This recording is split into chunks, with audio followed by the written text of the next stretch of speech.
Terus itu saya dibawa Tuhan tuh naik ke atas rumahnya tetangga. Terus waktu itu tuh tiba-tiba ada yang bicara, lihat tuh ke kanan gitu loh. Terus waktu aku ngeliat gini, nah aku lihat itu ada solar panel yang meledak gitu loh. Dan tetangga tuh akhirnya bilang itu bunyi loh Bu, waktu itu blak kayak bunyi ledakan. Terus kalau memang konslet harusnya kan apinya berupa percikan. Tapi ini apinya langsung api besar. Jadi kalau nggak karena ledakan, karena ada yang bakar. Shalom semuanya, welcome back to Marketplace Wisdom bersama dengan saya Ivana dan Fandi, hai. narasumber kita yang hari ini pernah membangun bisnisnya selama 12 tahun. Tapi dalam satu hari semuanya itu ludes terbakar. Nah, gimana kira-kira kisahnya? Kita langsung aja ke narasumber kita hari ini. Boleh memperkenalkan diri, Ci? Ya, saya Evelyn. Saya bergabung di CG dan juga pelayanan di FLC sebagai pengajar kelas pernikahan. Oke. Mungkin sebelum masuk ke kebakarannya boleh diceritain dulu usaha yang udah dibangun 12 tahun ini kira-kira apa nih, Ci? Oke.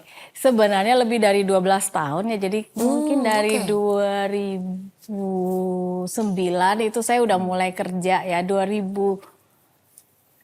ya, jadi anak pertama lahir 2007, terus setelah itu saya mulai kerja 2008, 2009 itu udah mulai merintis untuk baby shop.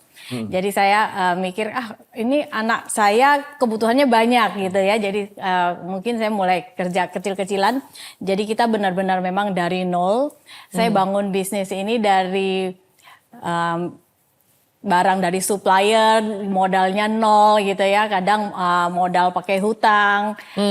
Ada Awalnya coba-coba nih berarti? Iya.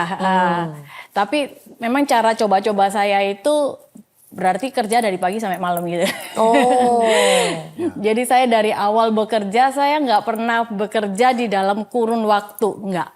Jadi saya kalau kerja Single fighter waktu itu ya? iya, waktu mulai? benar-benar single fighter. Jadi yang packing saya, yang ngirim saya, semuanya saya. Dan kita mulai benar-benar dari nol banget. Gitu. Kemudian ada satu masa saya melihat bahwa bisnis ini mulai berkembang ke grosir. Akhirnya saya mulai jalan grosir. Jadi yang toko retail kita tutup, kita fokus di grosir, fokus di gudang dan stok barang. Jualannya online gitu atau offline juga? Kita punya gudang. Jadi untuk yang offline memang udah kita tutup. Jadi kita dulu punya toko gitu ya di Pasar Atom, di Kedung Sari, terus kita tutup semua. Tapi kita mulai fokusnya benar-benar hanya ke grosir.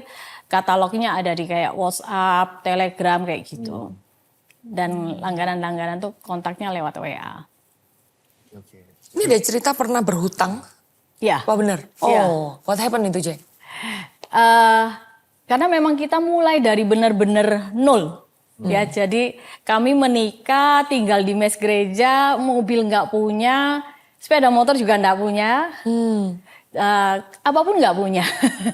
Jadi kayak TV juga dikasih gitu ya, dikasih orang gitu baru punya gitu. Karena saya ingat saya tuh hamil itu bahkan saya mau beli tape itu saya cicil. Karena saya saya mau beli, saya mau dengar lagu gitu ya. Terus untuk nonton video apa gitu zaman dulu ya, itu saya nyicil. Jadi benar-benar itu kita dari nol banget. Jadi istilahnya kami menikah tanpa ada backupan dari keluarga atau orang tua untuk kasih modal atau apa, itu enggak ada. Jadi ya terpaksa saya untuk membangun bisnis saya harus pakai hutang. Enggak, maksudnya hutangnya itu apakah hutang TOP atau hutang yang sampai mengagunkan sesuatu untuk atau kredit usaha atau gimana? Ya, gitu? saya memang waktu awal itu kan dari orang tua, memang sebelum saya nikah itu kreditnya orang tua saya yang kelola. Oh. Nah, tapi kemudian nggak dipakai kan sama orang tua, udah nggak dipakai. Jadi ya istilahnya terserahlah kamu mau pakai buat kamu mau ambil modal gitu, terserah gitu. Tapi kan saya bayar bunga, saya apa, tapi penjaminannya memang aset orang tua gitu. Jadi saya mulai dari situ sih. Kemudian berkembang jadi apa nih waktu di grosirnya? What happened? Ya akhirnya kita punya gudang, semua hutang lunas. Modalnya udah benar-benar modal saya. Terus gudangnya itu juga kita beli. Terus kita mulai istilahnya mulai punya aset lah gitu ya, punya rumah gitu ya. Ya tapi KPR ya. Tapi udah punya mulai semua pekerjaan itu akhirnya saya juga datangkan barang apa semua itu cash semua. Jadi nggak ada hutang-hutangnya gitu ya. Istilahnya waktu di saat semua gudang lagi full, modal juga sudah full punya kita semua. Nah itu terjadi kebakaran itu. Oh, oke. Ya. Nah, bisa cerita gitu kronologisnya gimana Iya, kok tahu-tahu kronologisnya kebakaran. Nah jadi waktu itu saya saya di posisi ketika itu memang nggak ada di kantor. Itu kan siang-siang ya? Iya siang, tapi saya jarang di kantor. Gudangnya tuh pasti dekatnya gitu. toko saya. I see. Di seberang. Jadi rame banget waktu itu macet semua Heboh gitu semua. ya, heboh gitu ya. Karena Kan kalau siang nggak hari salah, kan? iya itu 16 damkar ya. Oh wow. Antri di situ, jadi jalan besarnya sampai di blok karena memang kebakarannya cukup besar. Jadi istilahnya waktu itu saya memang mulai jarang di kantor sih, karena saya sistem udah jalan, jadi memang saya bangun bisnis ini untuk bisa autopilot. Jadi saya bangun bisnis, benar-benar saya bangun dengan sistem. Jadi pegawai semua juga udah bisa jalan sendiri tanpa saya. Saya cuma ngurusin supplier, keuangan, itu pun keuangan ada yang bagian keuangan, tinggal saya otorisasi kayak gitu ya. Payment supplier apa semua udah diatur sama staff. Jadi saya punya waktu lah. Kemudian ya waktu itu saya justru lagi duduk sama teman, ngafe gitu ya. Jadi istilahnya udah agak santai ya. Jadi kemudian tiba-tiba saya dapat telepon, ibu yang kuat ya, gudang kita terbakar gitu. Dan waktu itu memang saya nggak mau ke sana. Jadi saya nggak mau ke sana, saya bilang ya udah panggil damkar diurus aja gitu ya. Terus kemudian ya saya nggak lihat sama sekali, jadi Ko Victor yang ke sana. Oh oke. Jadi si Evelyn ini istri dari salah satu investor kita di GMS. Penyebabnya karena? Nah, saya tanya, kan gini, waktu itu memang kita lagi mau stop opnam.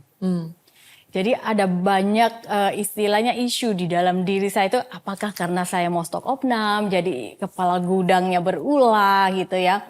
Jadi atau apa gitu kan. Tapi kemudian setelah semuanya ini selesai, tiba-tiba, bukan setelah selesai sih, waktu istilahnya, waktu itu kan ada apa garis kuning itu Ya, apa polis namanya? line. Polis line ya. Ada polis line, setelah polis line itu dicabut, saya kemudian mulai ngurusin tetangga-tetangga yang terdampak itu kan kita harus ngecat rumah mereka dan sebagainya. Oh, jadi meluas ya ke tetangga-tetangga? Iya, ada beberapa tetangga yang kita ngecat rumahnya gitu loh karena kena asapnya.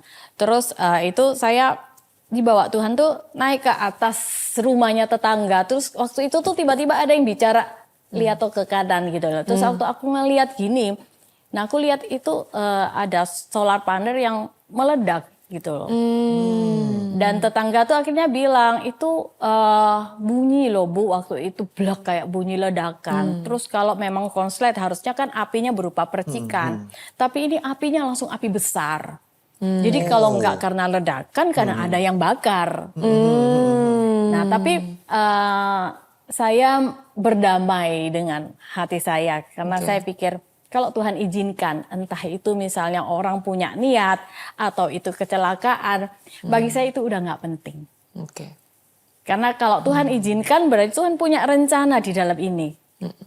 Tuhan akan turut bekerja di dalam peristiwa-peristiwa ini. Gitu. Nggak boleh tahu apakah ini diasuransi atau enggak ya? Karena itu gudang kita beli secara KPR, jadi secara KPR-nya memang ada asuransi bangunan. Tapi nilai stok saya itu jauh melebihi nilai bangunan. Dan bangunan ini nggak rata tanah. Jadi dan kita juga belinya udah lama dan biasa ya zaman dulu kan kalau mau KPR kita nego asuransinya yang murah aja gitu kan. Yang covernya murah aja gitu. Jadi istilahnya memang covernya nggak banyak. dibandingkan dengan kerugian. Pada waktu itu memang saya sempat mau asuransi. Cuma karena di situ tuh ada kompor, ada masak-memasak. Jadi istilahnya orang asuransinya bilang ini preminya 2 kali lipat gitu loh. Jadi saya waktu itu aduh kok eman ya gitu loh. Akhirnya saya pikir udah nanti aja tunggu kita pindah, nggak ada kompor baru mau diasuransikan. Ternyata setelah saya pindah, kan saya dulu tinggal di situ juga. Jadi istilahnya ada rumah sebelahnya yang gudang gitu ya. Rumahnya sama gudangnya gedean gudangnya jauh gitu istilahnya. Kita kan akhirnya kita pindah. Waktu pindah saya juga udah nggak kepikir lagi untuk asuransi. Sekarang mari kita dengarkan apa prinsip firman Tuhan untuk episode pada kali ini. Saya ambil dari Yoel 2 ayat 25. Aku akan memulihkan kepadamu tahun-tahun yang hasilnya dimakan habis oleh belalang pindahan, belalang pelompat, belalang pelahap, dan belalang pengerip. Tentaraku yang besar akan kukirim ke antara kamu. Jadi di sini ada janji Tuhan yang sangat jelas bahwa selama kita hidup bersama dengan Tuhan, selama kita hidup dalam janji Tuhan, selama kita hidup bergandengan tangan dengan Tuhan, maka kita harusnya tidak perlu khawatir. Episode kali ini mengajarkan bahwa apa yang habis secara fisik, secara finansial mungkin, secara apapun yang terjadi dalam kehidupan Anda, apakah itu secara keluarga, ataupun dengan kekasih, ataupun yang lain gitu ya. Tetapi itu yang seringkali kita anggap, oh ini belalang pelahap, belalang pengerip dan sebagainya. Tetapi di sini Tuhan janjikan bahwa aku akan memulihkan kepadamu tahun-tahun yang hasilnya dimakan oleh belalang-belalang tersebut. Jadi di sini pemulihan Tuhan terjadi dan tentaraku yang besar akan kukirimkan ke antara kamu. Jadi apakah di sini kita bisa merasakan bahwa ketenangan hati yang luar biasa, yang Paulus katakan damai sejahtera yang melampaui segala akal, itu ada bersama kita atau enggak? Kalau kita berjalan bersama dengan Tuhan dan Tuhan ada dalam perahu, kepada siapa kita harus takut? Mari kita sama-sama berjalan dengan Tuhan dan kita yakin bahwa selama ini kerugian finansial kita seperti apa, akan dikembalikan oleh Tuhan, akan dipulihkan oleh Tuhan. Dan di situ saatnya kita tahu bahwa kita sedang berjalan dengan Tuhan yang hidup karena Tuhan yang sangat-sangat care, Tuhan yang sangat-sangat peduli akan kehidupan kita dan Tuhan yang akan menyelamatkan kita. Tuhan Yesus memberkati. Akhirnya gimana penanganannya? Apakah habis itu ya udah let go aja gitu, terus berikutnya untuk kedepannya kira-kira apa yang dilakukan gitu? Ya, puji Tuhan, saya itu seperti sebelum kejadian itu hubungan saya sama Tuhan tuh lagi baik. Jadi istilahnya itu pagi sebelum kejadian itu saya dapat ayat gitu ya. Terus setelah kejadian pun Tuhan tuh kayak dekat banget gitu loh. Jadi kayak saya tuh nggak sempat merasa kayak down, kehilangan pegangan sampai gimana itu nggak. Oh, wow. Jadi oh iya memang kita kehilangan dan kerugiannya sangat banyak. Apalagi kalau saya mulai hitung-hitung keringat saya yang pagi siang malam bekerja selama bertahun-tahun dari hutang sampai semuanya jadi milik kita, akhirnya harus habis nol lagi. Dan saya ini bukan tipe orang yang pintar menabung. Semua uang itu pasti saya merasa eman kalau ditaruh di tabungan. Saya pasti akan jadikan bisnis, jadikan investasi dan sebagainya, istilahnya kayak gitu. Nah jadi waktu itu saya sama Kofitor kita sama-sama cuma mikir Tuhan pasti mau ngerjain sesuatu. Dan yang dalam pikiran saya, kalau sesuatu project mau dibangun, project yang lama ini mungkin kurang bagus, perlu diratain tanah. Dan kalau aku yang meratain tanah itu kayaknya nggak mungkin deh.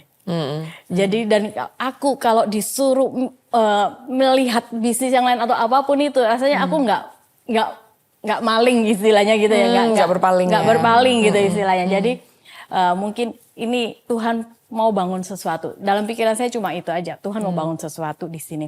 Dan bagi saya kuatkan diri saya dengan kayak, ya Tuhan itu pasti menyertai. Jadi ya memang sempat sedih, tapi saya enggak lama sedihnya. Jadi saya nangis, waktu kejadian itu pasti saya nangis. Tapi malamnya saya udah nggak apa-apa. Jadi teman saya itu dia yang nangis datang ke saya peluk gitu, terus dia kamu lagi ngapain? Aku lagi order barang. Terus saya bilang, nyesel aku nangis lihat kamu nih. Kayaknya air mataku nih. Aku yang nangis, terus kamu yang lagi duduk kerja gitu loh. Jadi aku malamnya tuh udah langsung kerja. Dan kita nggak ada hari liburnya. Besoknya semua pegawai langsung datang ke rumah. Dan kan kita nggak punya komputer, nggak punya apa. Jadi teman-teman itu kirim komputer. Mereka kirim komputer, kirim lampu buat buat konten gitu kan. Terus jadi langsung dengan komputer-komputer yang teman-teman kirim itu kita pakai seadanya untuk mulai kerja lagi gitu istilahnya. Ya aku hubungi teman-teman sesama supplier gitu ya, boleh nggak saya pinjem barang kamu gitu loh. Jadi saya pinjem beberapa lusin, saya foto-foto, saya videoin, terus saya boleh jual. Dan langganan kita waktu itu hampir semua nggak ada yang tahu kalau kita kebakaran. Oh, kenapa? Ya kita nggak announce, karena kita nggak mau sampai mereka tuh bingung gimana gitu. Karena semua data kita tuh ada di cloud. Jadi keuangan, hutang piutang apa semua ada di cloud. Jadi kita udah pakai sistem ERP. Jadi kita langsung lanjut share barang dan sebagainya. Jadi nggak ada libur. Dan waktu benar-benar nggak ada barang, saya jadi kepikir, aduh teman saya bilang, langganan saya bilang, Cik, lu nggak jual minyak goreng aja tuh lagi viral orang jualan minyak goreng di Shopee gitu kan. Oh ya, terus akhirnya diajarin, itu kamu main vouchernya gini-gini, akhirnya oke. Jadi saya langsung jual minyak goreng. Saya jual sembako gitu, minyak goreng, jual gula pasir. Jadi dan yang live itu saya sendiri gitu kan. Oh, sampai live sendiri. Jadi orang-orang tuh mungkin ngelihat kok kayak nggak ada beban ya gitu loh, langsung live, langsung apa gitu ya. Terus waktu itu paketnya juga langsung banyak banget, kita nggak mampu ngirim.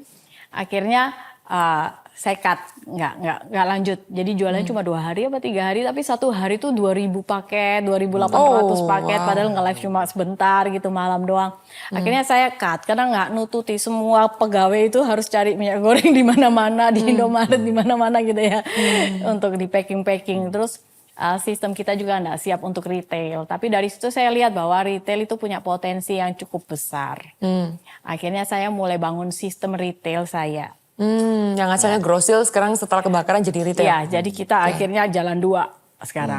Ada grosir, ada retail. Nah, retail ini saya bangun sistemnya dari nol lagi semua, ditata semua. Karena saya itu sudah terbiasa bekerja dengan bangun fondasi. Jadi kalau saya mau kerja apa, saya bangun sistemnya. Saya nggak mau istilahnya saya di situ 24 jam lagi kayak dulu gitu. Jadi saya harus bangun sistem, siapa yang saya taruh di situ, saya training sampai dia bisa jalankan sistem ini. Oke. Ya. Wow. Ini proses move on yang cepat ya. Iya, cepat banget. Masa Sehari langsung berbuka itu berapa? Nah, kalau boleh tahu ini pas mumpung itu ya.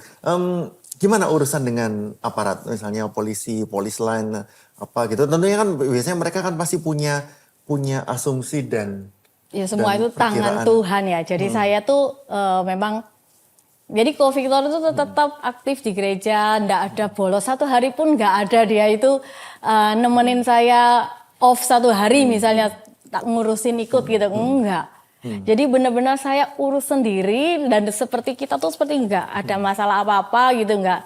Jadi semua orang lihat kita ya tetap aktif, tetap semuanya tuh berjalan dengan seperti biasa gitu. Jadi istilahnya saya hadapin semua sendiri. Jadi istilahnya tapi di situ saya lihat Tuhan tuh benar-benar nggak ninggalin. Jadi saya nangis di sana. Saya bilang saya udah pasang badan Pak, terserah. Karena mereka kan pasti akan periksa banyak. Jadi izin ini, izin itu gitu ya. Jadi saya gedor pintu atasannya, saya langsung masuk ke sana. Saya ngomong keadaan saya apa adanya. Dan di situ ya Tuhan bekerja ya. Jadi benar-benar atasannya ini sampai nangis, sampai air matanya jatuh gitu. Jadi saya bilang, ya saya sekarang ini pasang badan Pak. Kalau Bapak mau penjarain saya silakan. Jadi saya bilang, saya mau bayar pakai apa Pak? Semuanya udah habis. Bapak bisa cek kok rekening saya isinya berapa. Jadi saya benar-benar, tapi saya ngomongnya nggak nantang, tapi saya cerita. Saya cerita apa yang saya alami. Jadi dia sampai minta maaf gitu ya, minta maaf. Terus besok kita akan buka polis lainnya, ibu bisa beres-beres. Nah itu saya beresin aja kan 20 truk sendiri untuk sampah. Itu truk yang besar-besar itu beresinnya aja itu kita harus sewa 20 truk. Dan istilahnya tuh saya benar-benar habis-habisan lah. Benar-benar nol secara bisnis kita tuh benar-benar dibawa nol kembali gitu, di reset. Tapi dibangun di tempat yang sama, yang tempat baru ini? Ya. Oh wow. Jadi saya bangun benar-benar kembali di situ dan sekarang kembali kerja di situ. Gudangnya penuh kembali juga. Oh, puji Tuhan ya. Oke. Saya rasa cukup sih ya. Betul. Thank you buat Evelyn yang udah sharing. Saya rasa ini pasti menguatkan untuk banyak orang ya yang mungkin ada 1-2 orang yang mungkin mengalami keadaan yang sama dengan Evelyn. Jadi sepertinya dalam sehari ya, dibangun udah belasan tahun gitu ya, tiba-tiba dalam sehari ludes. Tapi ini yang dari Evelyn ini kita bisa benar-benar belajar cepat banget move on-nya ya. Saya percaya campur tangan Tuhan itu emang luar biasa. Boleh bantu mendoakan? Mungkin ada teman-teman yang mungkin sedang mengalami hal yang sama. Iya, jadi mungkin sebagai penutup ya saya mau kasih tahu bahwa kenapa sih saya cepat move on gitu ya. Karena saya menetapkan hati saya, menggeserkan hati saya dari yang benar-benar ngelihat segala sesuatu dengan angka, omset. Saya mulai melihat bahwa tangan Tuhan itu nyata. Dan saya melepaskan keterikatan saya, attachment saya terhadap hal-hal materi. Terus terang waktu itu kita semua lifestyle berubah. Jadi saya yang suka lihat barang jadi nggak suka lagi. Karena saya, dan itu bagi saya tidak lagi jadi beban, bukan karena saya mikir, saya dulu suka beli baju bagus-bagus, terus sekarang nggak bisa, terus kayaknya self pity-nya keluar gitu, enggak. Tapi saya memutuskan itu, karena saya kepingin, saya mau tahu Tuhan tuh mau apa dalam hidup saya, dan saya tahu value yang Tuhan taruh di dalam hidup saya itu jauh melebihi value yang ada melekat di dalam materi-materi ini. Dan kalau Tuhan mau bangun sesuatu di dalam diri saya, pengetahuan saya lagi diangkat, bagaimana saya fight dan sebagainya, ini adalah pengalaman yang jauh lebih berharga daripada kehilangan itu. Dan fokus saya arahin ke situ, bukan ke hal materi atau angka. Dan itu melalui proses ya, jadi ada air matanya, ada proses bangkitnya sebenarnya, ada satu persatu tuh Tuhan tuntun. Ada firman Tuhan masuk ke dalam hidup saya yang membuat saya tuh akhirnya iya ya, ayo pakai kacamata kuda lagi, balik bahwa di dalam diriku ini aku punya identitas yang jauh melebihi dari angka-angka itu. Dan di saat itulah Tuhan bekerja, jadi istilahnya saya belajar hal baru, tapi dengan lebih tenang. Secara manusia pastilah khawatir. Saya punya anak-anak yang waktu itu udah mau kuliah lah, apa biaya, dan kita sudah punya tanggungan KPR dan sebagainya. Pegawai semua juga tetap nggak ada yang dipecat gitu kan. Biaya-biaya tanggungan rutin kita tetap berjalan.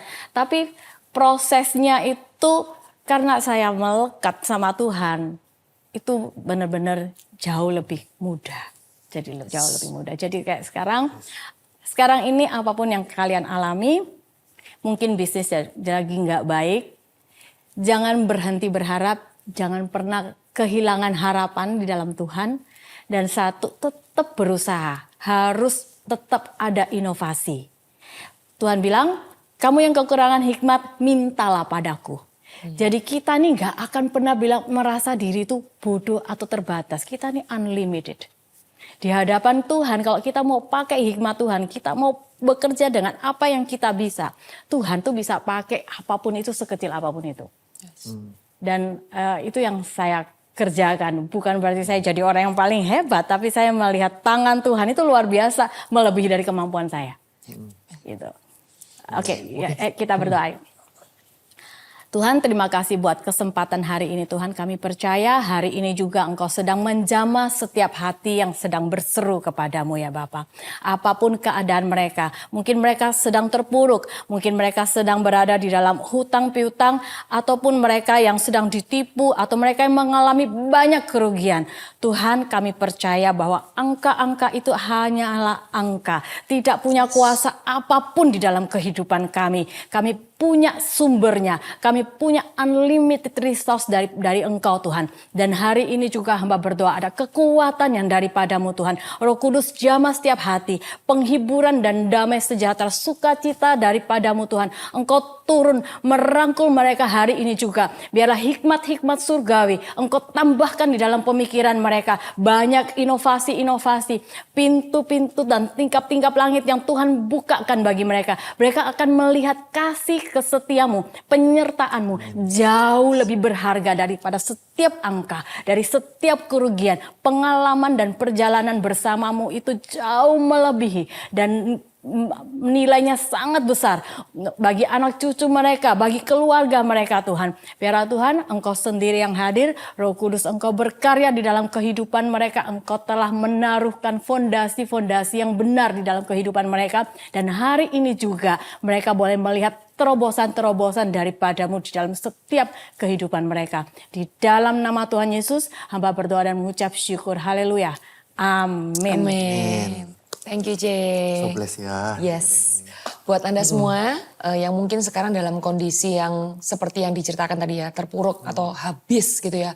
Mari kita imani bersama-sama dan kita benar-benar percaya hari ini adalah hari start kemenangan Anda terjadi. Amin.